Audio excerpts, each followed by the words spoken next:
Welcome to the flip through of the memory book I made for my brother's 60th birthday. There is a playlist for this memory book which has the making of the cover as well as making some of the decorative papers that I've used in here as pages and also putting the signatures together.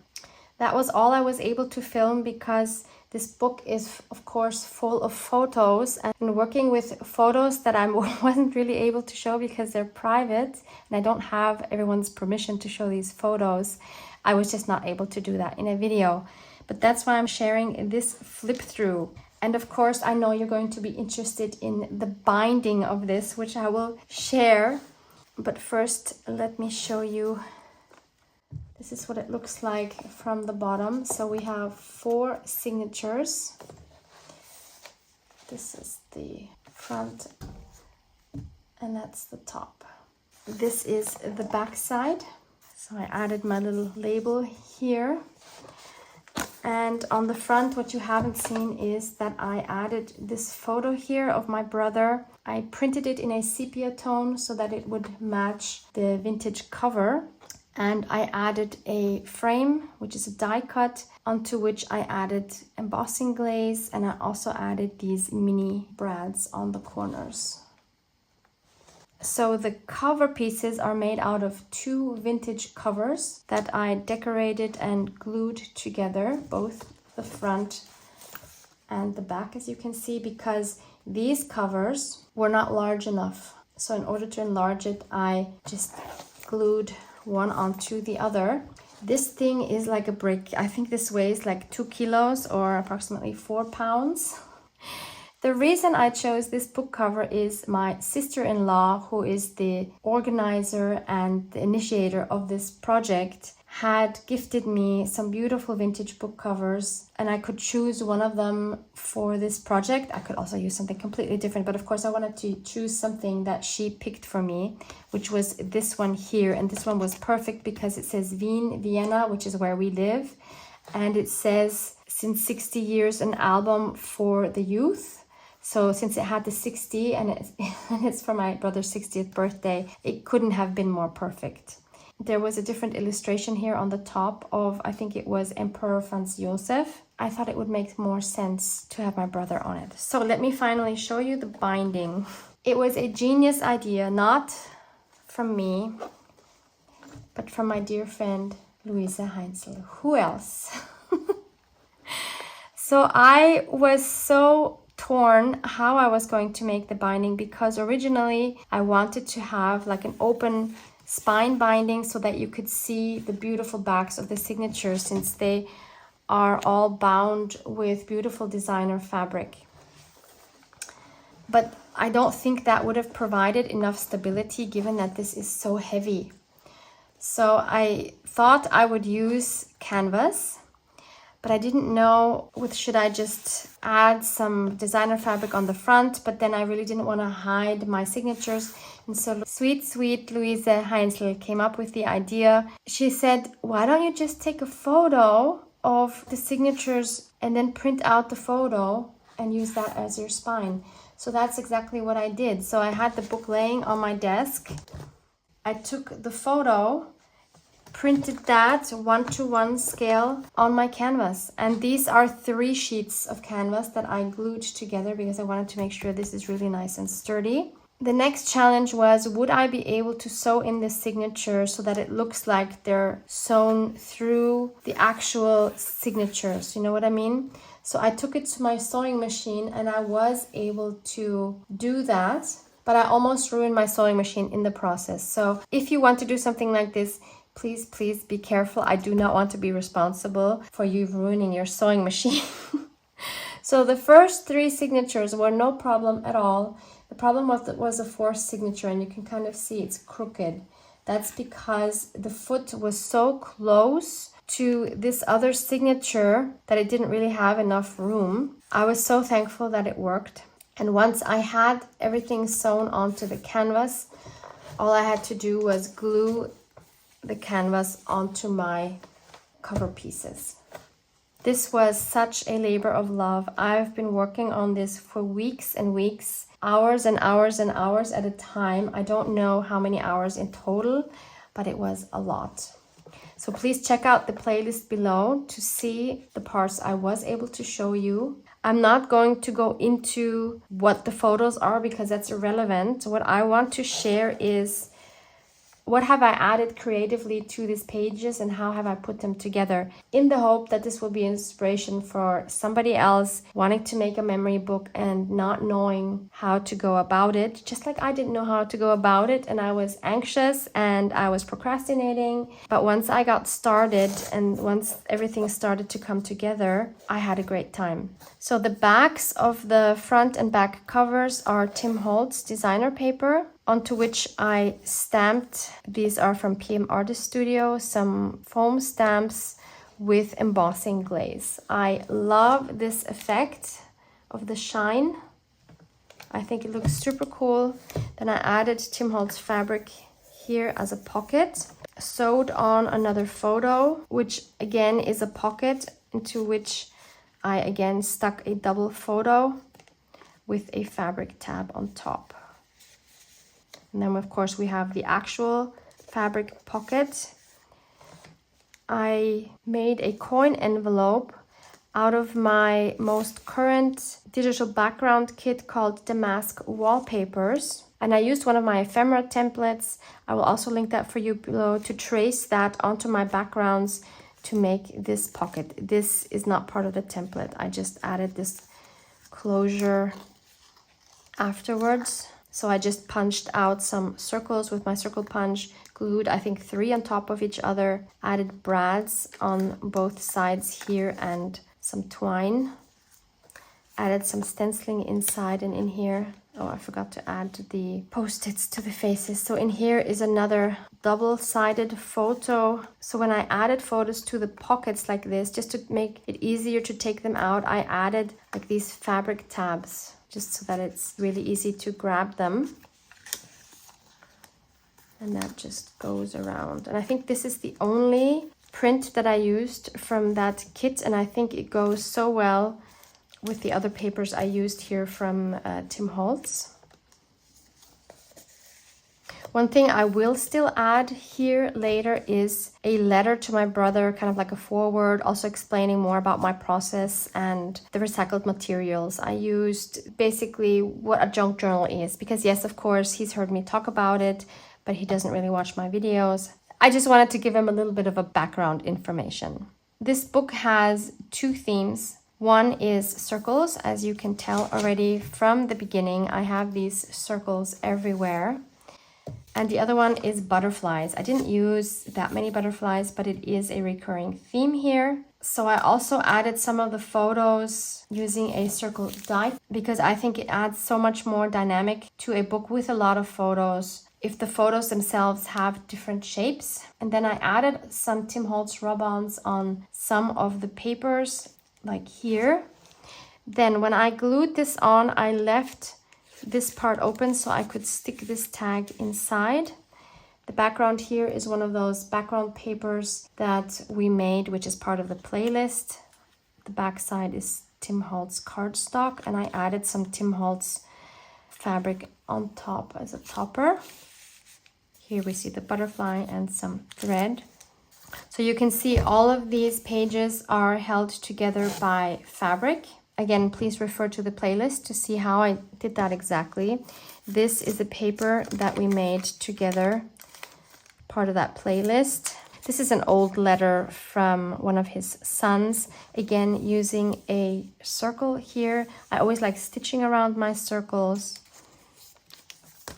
Some more photos here. I added some collages on some of the pages. So this is a Tim Holtz flower with a potato net from the supermarket and some white thread underneath.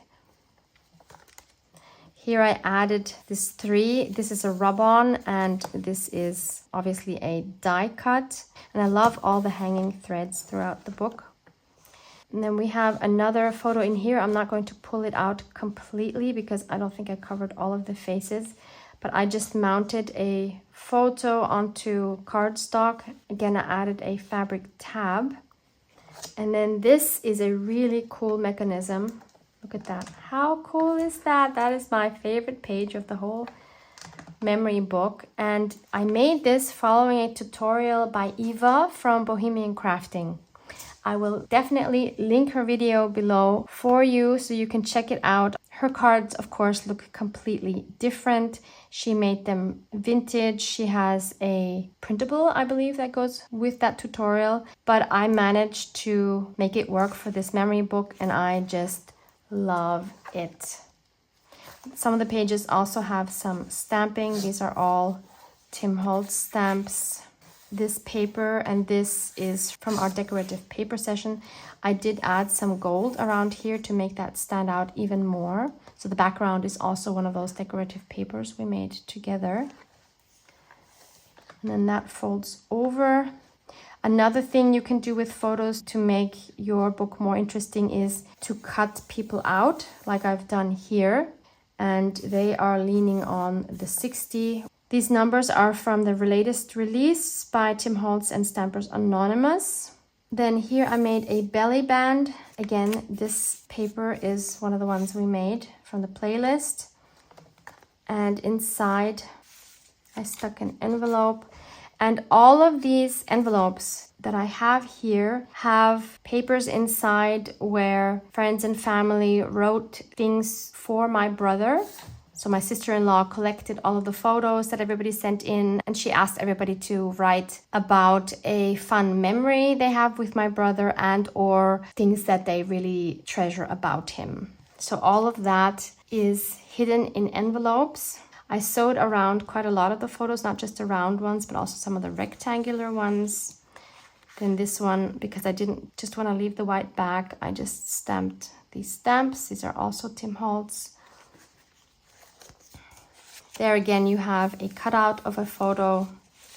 And because I didn't want this sliding over the 60, I just added a little fabric tab here. So that would stick in here and not go any further. Some of the photos I printed on transparent overhead, and these I just sewed onto this flap of a junk mail envelope, and they flip up with the flap, and inside again we have the writing. It also helps to print photos in various sizes, so you see this one is almost full page. And I think another very, very important aspect about this book is that all of the photos are printed in black and white. And I think both aspects can shine. If these would have been printed in color, I think this whole book would have looked like a mess because there's just too much going on. But that is a very personal choice for me. You might think completely otherwise. So just to clarify, I received all of the photos on a USB stick, so I had them electronically. So for each photo, I was able to decide what size I want to print it in, and I was able to print them all in black and white. That was very important for me in order to make this book cohesive. I printed all the photos on matte photo paper as well, and I think the photo paper is around 200 GSM. Here you can see on the envelope I also added some stamping with distress glaze.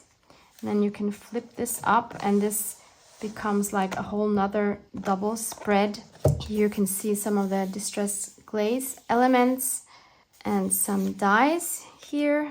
Again we have a butterfly. This is again one of our design papers that we made. So I wanted, of course, this book to be interactive, to have a lot of tactile elements. So here I embroidered this heart. I also have some stamping here with distress glaze right on the photo, which I think is a cool element. Added this die cut here. Again, photo on a transparency that I just stapled on because I just wanted to have different tactile elements in here. On some of the photos, I just cut the corners to make it look a little bit different. Then I added a couple of letters in here. We already had the other letter in front, so this was another letter, and I just attached them to each other just like I did with the other pages with fabric. Again, here we have some rub-ons. I think it was very helpful to add some of the photos on the flaps of these envelopes because it just keeps the flap down. Here I just sprayed some Distress Oxides on the back.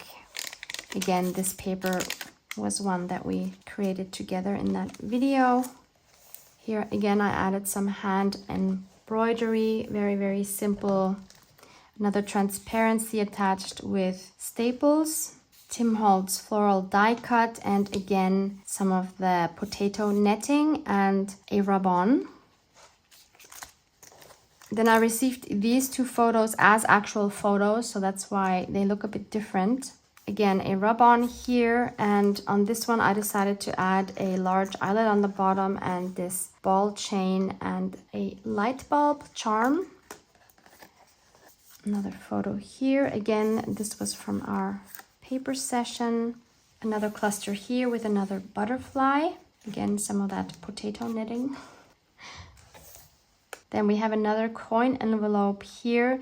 This was from my recent jelly plate printing session. I used one of the Tim Holtz stamps here because I had the embroidery X's here, and then I just stamped a few more X's here. Again, we have a little fabric tab here to help pull out the little note.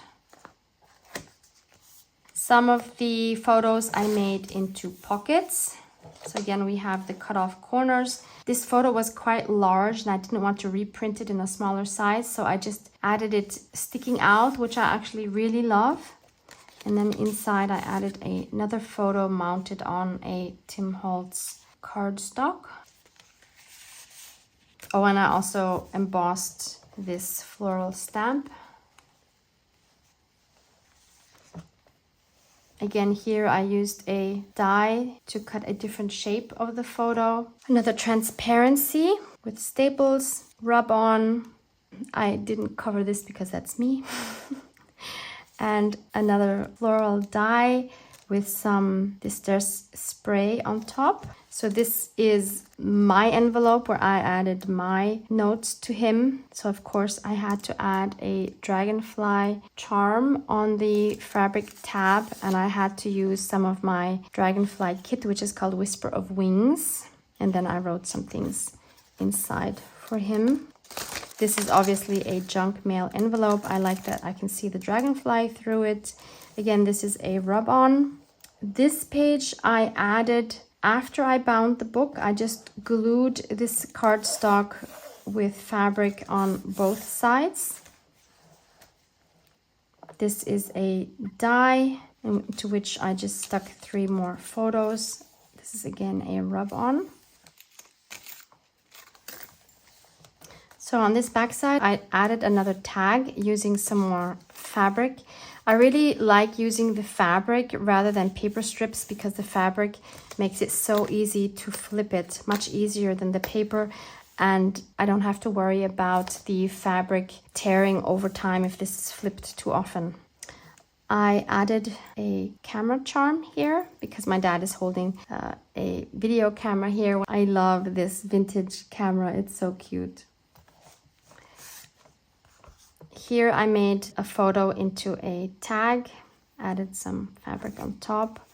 And on the back here I have some packaging paper that I first sprayed with Distress Oxides. Then I put it on a stencil and rubbed over the stencil with a white crayon. Very cool effect. And the pocket here is made out of more packaging paper, actually the same paper as this one. And I added a scanned copy of a label of one of my brother's elementary school books where he learned how to write. So cute. Again, here, just different shapes for the photos for more interest. This is a very cute idea which I saw from my dear friend Sonja, aka Elise Klatschmon on Instagram. I will link her Instagram, and she has a tutorial on how to make a pocket like this. So again, this is one of the papers we made together, and I decided to make a magnet closure for this, and this photo inside does not actually have post-its on it, but it's okay. It's when we were kids, so I think it shouldn't be so bad. So inside is a transparency with us 3 siblings as kids, and yeah, that is me. But I love the mechanism. I think it's such a cute surprise. I love the closure with the magnet. So satisfying. Another belly band here made with, again, one of our decorative papers. Another envelope made with music paper. Again, I used photos to hold the flap down. I glued photo on photo. Again, using different die cuts for the photos to make it more interesting. Also added some stitching here, although this is not stitched through. This is just stitched on the belly band and then glued on. Some more rub-ons here. Here I made some coin envelopes using another one of my paper kits. I will link these for you below as well. I actually cannot remember the name right now. Can you believe it? And I didn't even make it that long ago. Again, I cut the corners here. So this is another coin envelope using my brother's initials, which I embossed in gold to keep the flap down. This one is hard to see, but it's another collage with floral die cuts and some thread and some of the potato bag underneath. Rub-ons again, and here again we see we have a photo to hold the envelope down a little bit. I just sprayed a little bit of Lost Shadow Distress ink on the back side so it's not so empty. Same thing here with the photo. Added some stenciling on the flap and just sprayed some more distress ink on the back here. Chose this color because of this color. I think they fit quite well. Here I added one of the envelopes turned around so it flips down.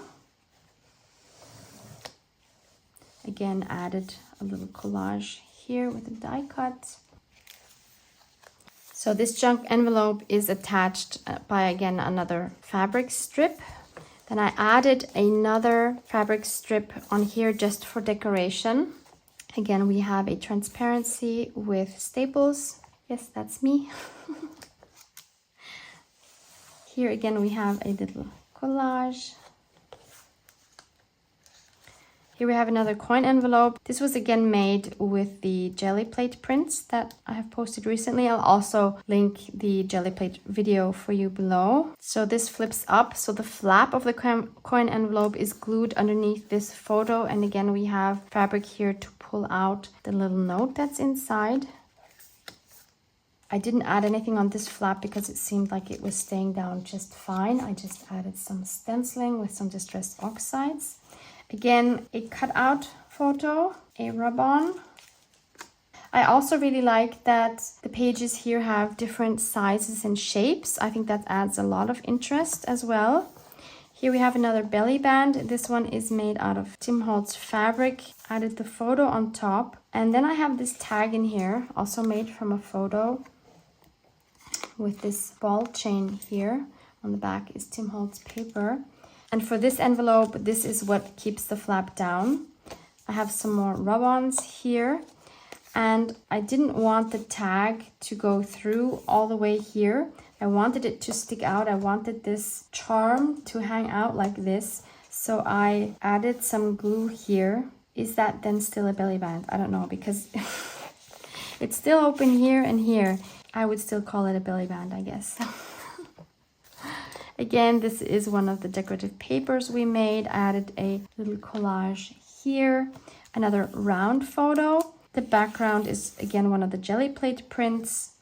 Then I had to add a paper bag handle for decoration. I think this has become one of my signature elements in my journals. I just love doing that. Punched holes here. Added a ball chain with this charm saying live, laugh, love.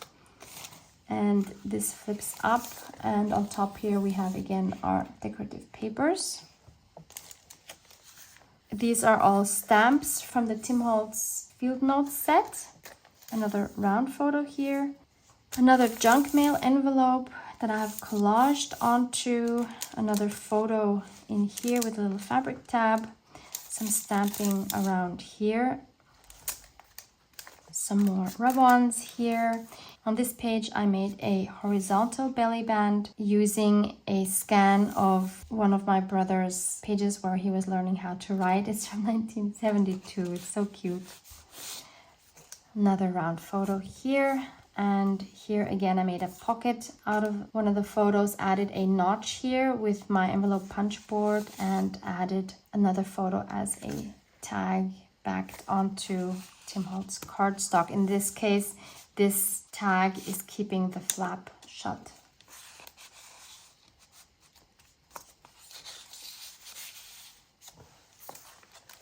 Simple collage here, just added the number 4 here because there are 4 people in this picture. There's also 4 people in this picture, so I added a rub-on here. This is again from the decorative papers we made. Again, photo made into a tag. This is one of the jelly plate prints again. This piece here is Tim Holtz ephemera. Here again we have cut out elements of a photo. This time I backed it with some painted packaging paper just to make the photo stand out a bit more on this dark background. Again, made a tag out of a photo with a fabric tab. Here I added 3 photos with fabric strips, and since there wasn't enough space on this page, I added them so that you can flip them so that you can see all the individual photos. On this tab here, I added these 2 hearts with the ball chain. And these are 2 pages scanned from my brother's book. Another round photo, some more round photos here. Again, this is a rub-on as well as this one. Then I added a collage onto this flap with big heavy buttons to keep this down. We have another butterfly. This one is printed on canvas. Then I have a pocket here, and I have another photo in here. I have another one on the back, but I forgot to cover the faces, so I can't show you. I have this cute smiley charm on this fabric tab. Again, photo made into a pocket. And we have this tag, added a floral die cut here, sewed around it, and used papers we made together for the back side. I just love the shiny elements. Almost done. So just simple collage here. This is a CD case, which had, I don't know, some horrible color that I didn't want. So I just glued these paper scraps on top. These are also from the decorative papers we made. Added these 2 rub-ons and added another photo with a fabric tab on top. This flap doesn't need anything to hold it down because the whole envelope is made from tissue paper. Then we have another floral element here with some oxide sprays. This I added kind of last minute. This has personal meaning, and I also made a screenshot of a chat group that I have with both of my brothers. I just wanted to keep that in there because it's a very special moment for my brother. I don't want to go into it further. And these elements are from a paper bag, and in here I just stuck some other papers that my sister-in-law had given me to somehow include. We made it. So I don't know if I mentioned it, there's 134 photos in here. We have 4 signatures. Each signature has 4 papers and envelopes inside, folded in half, of course, so making it 8 pages for each signature. Hopefully this gave you some inspiration. Of course, I wanted it to have a junk journal feel. I wanted it to be grungy. I think I achieved both those things. And I hope my brother will love it. Love you guys. Mwah, mwah.